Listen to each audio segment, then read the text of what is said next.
আসসালামু আলাইকুম ভিউয়ার্স। আমি নোমান আহমেদ নাহিদ। আপনারা দেখছেন Noman Ahmed Nahid YouTube channel. Viewers, অনেকদিন পর আমি আপনাদের সামনে নতুন আরেকটি ভিডিও নিয়ে হাজির হয়েছি।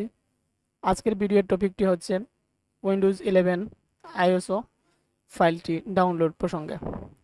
আমি এখন আপনাদের সামনে আইএসও ফাইলটি কিভাবে ডাউনলোড করবেন সেটি আপনাদেরকে দেখাবো। তো চলুন আমরা কম্পিউটার স্ক্রিনে চলে যাই। তো প্রথমে আপনারা আপনাদের পছন্দ মতো একটি ব্রাউজার সিলেক্ট করবেন, তারপর ব্রাউজারটি ওপেন করবেন।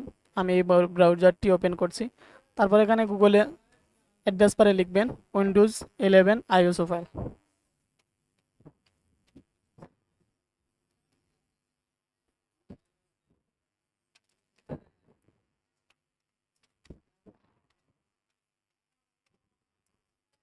এটি লেখার পর আপনারা দেখবেন সর্বপ্রথম যে ওয়েবসাইটটি ডাউনলোড শো করবে, মাইক্রোসফটের যে ওয়েবসাইট, অফিসিয়াল ওয়েবসাইট, ওটিতে ক্লিক করবেন। এই লিঙ্কে ক্লিক করবেন। আমি এই লিঙ্কটিতে ক্লিক করছি। ক্লিক করার পর এরকম একটি ইন্টারফেস চলে আসবে। এখান থেকে আপনারা এই যে দেখছেন সিলেক্ট ডাউনলোডে ক্লিক করবেন। এখান থেকে আপনারা উইন্ডোজ 11-এর মাল্টিপল যে এডিশন এটি সিলেক্ট করবেন। সিলেক্ট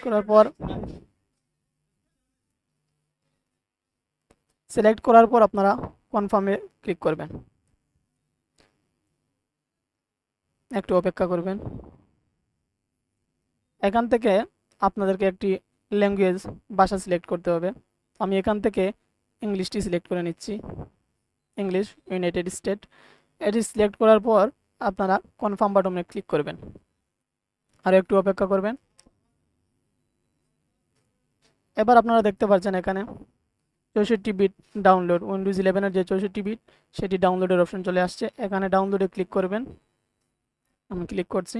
তো এখন আপনারা দেখতে পাচ্ছেন আইডিএম এর মাধ্যমে আমার এই ফাইলটি ডাউনলোড হয়ে যাবে। তো আমি এখানে জাস্ট ক্লিক করব, ডাউনলোড, স্টার্ট ডাউনলোডে ক্লিক করব। এটি ডাউনলোড হয়ে যাবে। তারপর আপনারা এই ফাইলটি প্রায় 5.5 জিবির মতো, তো আপনারা আপনাদের ইন্টারনেটের স্পিড অনুযায়ী ফাইলটি ডাউনলোড করতে পারবেন। কত সময় লাগবে সেটি আপনাদের ইন্টারনেটের উপর ডিপেন্ড করবে।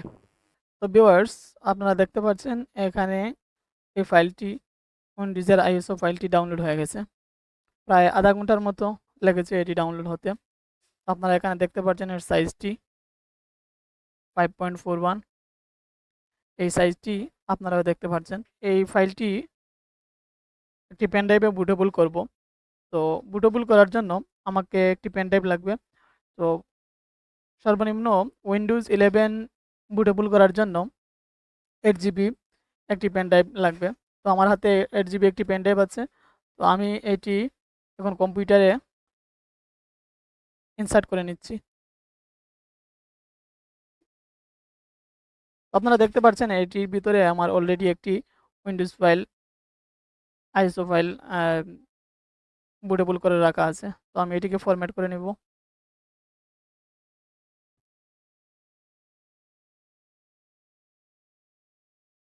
একটু অপেক্ষা করেন, ফাইলটি ফরম্যাট হচ্ছে।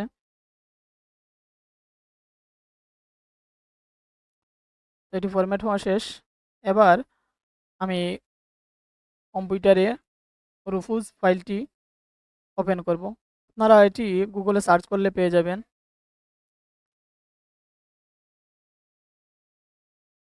এই যে আপনারা দেখতে পাচ্ছেন এখানে আমার কাছে 2টি রুফুজের ফাইল আছে। তো আমি এটি ওপেন করছি রান অ্যাডমিনিস্ট্রেটর দিয়ে। তারপর এখান থেকে আমি সিলেক্ট যে অপশন, এই অপশনে ক্লিক করে আমি লোকেশন থেকে এই ডাউনলোড ফাইলে গিয়ে তারপর এখান থেকে আমি আইএসও যে ফাইলটি আছে সেটি সিলেক্ট করে দেব। তারপর ওপেনে ক্লিক করছি। একটু সময় নেবে এটি স্ক্যান হতে। তো আপনারা দেখতে পাচ্ছেন এখন স্ক্যান শেষ হয়ে গেছে। তো এবার আপনারা চাইলে এখান থেকে উইন্ডোজের ফাইলের নামটি এখানে দিয়ে দিতে পারেন। তো আমি এখানে লিখে দিচ্ছি উইন্ডোজ 11। যদি আপনার জিপিডি ফরম্যাটে জিপিডি চান তাহলে এখান থেকে আপনারা জিপিডি সিলেক্ট করতে পারেন। আর যদি এমবিআর চান যদি এমবিআর সিলেক্ট করতে পারেন। তো আমি উভয়টি চাচ্ছি, এর জন্য এখানে উভয়টি দেওয়া আছে। তো উভয়টি সিলেক্ট করার জন্য অল্টার ই, এখানে অল্টার ই ক্লিক করলে শুধুমাত্র জিপিটি হচ্ছে, আবার অল্টার ইতে ক্লিক করলে এমবিআর এবং জিপিটি হচ্ছে, আপনারা এখানে দেখতে পাচ্ছেন। তো এবার আমার এটি এমবিআর এবং জিপিটি দুটি পার্টিশন এই উইন্ডোজের যে বুটেবল ফাইল আছে এর মধ্যে থাকবে। তো এটির জন্য আমি ডুয়েল বুট সিলেক্ট করে তারপর আমি স্টার্টে ক্লিক করছি। এখান থেকে আমি এই রিকমেন্ডগুলো উঠিয়ে নেব, তারপর ওকেতে ক্লিক করব, তারপর আবার ওকেতে ক্লিক করব। এবার এই পেন ড্রাইভটি বুটেবল হবে। বুটেবল হবে হতে একটু সময় নেবে, বুটেবল হতে একটু সময় নেবে, ততক্ষণ অপেক্ষা করবেন। বুটেবল হওয়া শেষ হয়ে গেলে তারপর আপনারা কম্পিউটারটি রিস্টার্ট করে আপনারা মাউস কি যেগুলো আছে উইন্ডোজের বুট মেনুর যে কি সেইটি প্রেস করে আপনারা পেন ড্রাইভটিকে সিলেক্ট করে তারপর আপনারা উইন্ডোজ দিতে পারবেন।